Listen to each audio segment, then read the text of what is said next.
Um vídeo divulgado pelo coordenador internacional da líder da oposição mostra uma viatura e 2 pessoas ao lado do veículo. Também é possível ver uma bandeira do Brasil no local.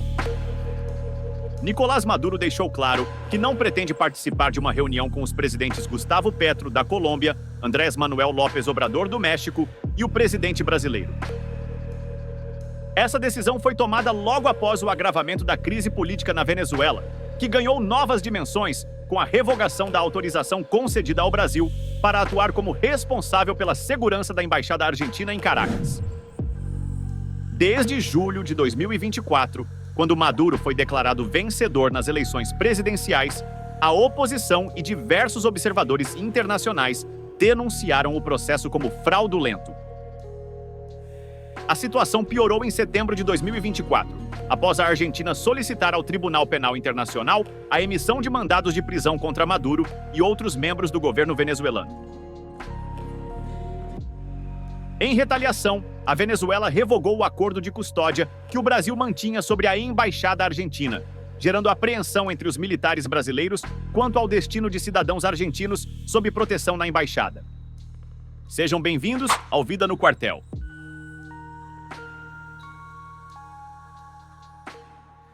A recusa de Maduro em dialogar com seus vizinhos, somada às tensões diplomáticas, transformam o cenário político da América do Sul em um verdadeiro barril de pólvora, ameaçando a estabilidade regional. A recente decisão do governo da Venezuela de revogar a autorização que permitia ao Brasil atuar como responsável pela segurança e pelos interesses da Embaixada da Argentina em Caracas gerou grande preocupação no meio diplomático e militar brasileiro. A permissão havia sido concedida em agosto, após a expulsão de equipes diplomáticas de 7 países, incluindo Argentina e Peru, como retaliação às acusações de fraude nas eleições presidenciais venezuelanas. No Brasil, o temor é de que essa decisão coloque em risco os cidadãos argentinos que se encontram sob custódia brasileira na embaixada, potencialmente abrindo caminho para ações mais severas por parte das autoridades venezuelanas. Além disso, o ato aumentou a instabilidade nas relações entre Brasil e Venezuela, que, embora já marcadas por divergências, sofrem mais um abalo significativo neste cenário de crescente isolamento do governo de Maduro no cenário internacional. Os presidentes do Brasil e da Colômbia expressaram profunda preocupação com o mandado de prisão emitido contra Edmundo González Urrutia, opositor de Maduro, reconhecido como vencedor das eleições por diversos países. A perseguição a líderes da oposição tem sido uma característica do regime chavista, e a recente declaração de Diosdado Cabello, o número 2 do chavismo, sobre ter informações precisas sobre o paradeiro de González, aumentou ainda mais a tensão. A mensagem que o governo venezuelano está enviando ao mundo é de que não há espaço para dissidência interna. Enquanto isso, o Brasil se vê em uma posição delicada. Nos bastidores, as Forças Armadas estão em alerta na fronteira com a Venezuela, especialmente em Roraima, onde tanto o Exército quanto a Aeronáutica mantêm planos de pronto emprego permanentes, ainda que as movimentações militares não sejam divulgadas oficialmente para não comprometer as negociações diplomáticas. A preocupação com uma possível incursão venezuelana na Guiana, utilizando o território brasileiro, tem sido mantida como possibilidade real.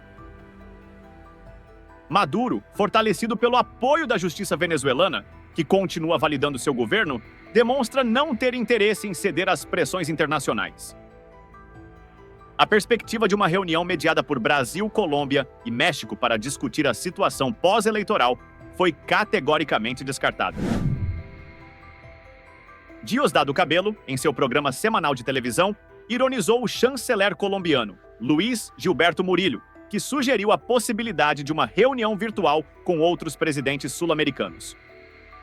Para o homem de confiança de Maduro, as intervenções estrangeiras, especialmente as do governo colombiano, não passam de tentativas de enfiar o nariz nos assuntos internos da Venezuela. A recusa de Maduro e seus aliados em participar de qualquer tipo de negociação demonstra o quanto o regime se sente confiante em sua posição, mesmo com a crescente pressão internacional. E embora os presidentes de Brasil e Colômbia tenham endurecido o tom em relação à reeleição de Maduro, ainda existe uma cautela diplomática em se referir a Edmundo González Urrutia como presidente eleito. Essa hesitação também é vista em outros países, como o Peru, que chegou a reconhecer González como presidente, mas voltou atrás logo em seguida. A tensão entre Venezuela e seus vizinhos, somada à deterioração da economia venezuelana, coloca a América Latina em um estado de atenção constante. O petróleo, um dos poucos recursos que ainda sustenta o regime de Maduro, mantém a Venezuela conectada ao mercado internacional, mesmo com as sanções impostas pelos Estados Unidos. Enquanto os norte-americanos continuam bloqueando ativos venezuelanos e aplicando sanções a figuras do governo, o petróleo ainda flui, mantendo Maduro no poder. Essa relação ambígua entre a Venezuela e o restante do mundo faz com que o regime continue operando em uma zona cinzenta, onde a repressão interna é compensada por uma sobrevivência econômica limitada. Dentro da Venezuela, o povo sofre as consequências de um governo que não parece disposto a ceder. A repressão contra a oposição, a censura à mídia e a perseguição de líderes políticos continuam sendo práticas comuns. A rejeição de Maduro em se reunir com seus colegas sul-americanos e o envio de policiais para cercar a embaixada da Argentina, que está sendo administrada pelo Brasil, é um sinal claro de que o chavismo não pretende abrir mão do controle. O apoio militar interno, somado à fraqueza institucional da oposição, mantém o regime firme no poder. A situação de Edmundo González Urrutia, forçado à clandestinidade após a emissão do mandado de prisão, reflete o destino de muitos que se opõem ao governo venezuelano. Ainda que a comunidade internacional condene as ações de Maduro, a falta de uma resposta coordenada e eficaz impede qualquer avanço concreto na crise venezuelana. A desconfiança entre os países da região em relação ao regime chavista aumenta, especialmente com a possibilidade de Maduro utilizar o conflito territorial com a Guiana como uma distração para os problemas internos. Maria Corina Machado, líder da oposição a Maduro, apelou por um movimento global para resgatar a Venezuela do controle do regime chavista. Ela expressou a esperança de que a luta venezuelana pela democracia se transforme em uma causa semelhante à campanha internacional contra o apartheid na África do Sul. A crise na Venezuela também tem um impacto direto nas relações comerciais e de segurança da América Latina.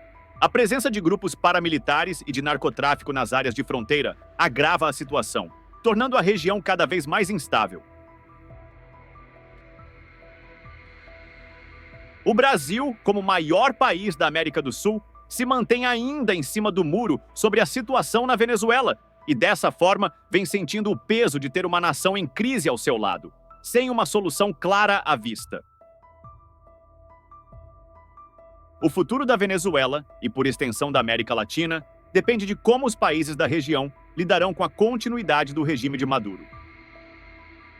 O impasse diplomático, somado à repressão interna e à deterioração econômica, projeta um futuro incerto para o povo venezuelano e uma crescente preocupação para toda a América Latina. Aqui no Vida no Quartel, você fica por dentro de tudo o que rola no mundo militar. Deixe seu like, inscreva-se e assista a um dos vídeos que está aparecendo na sua tela. Avante, combatentes! Até a próxima!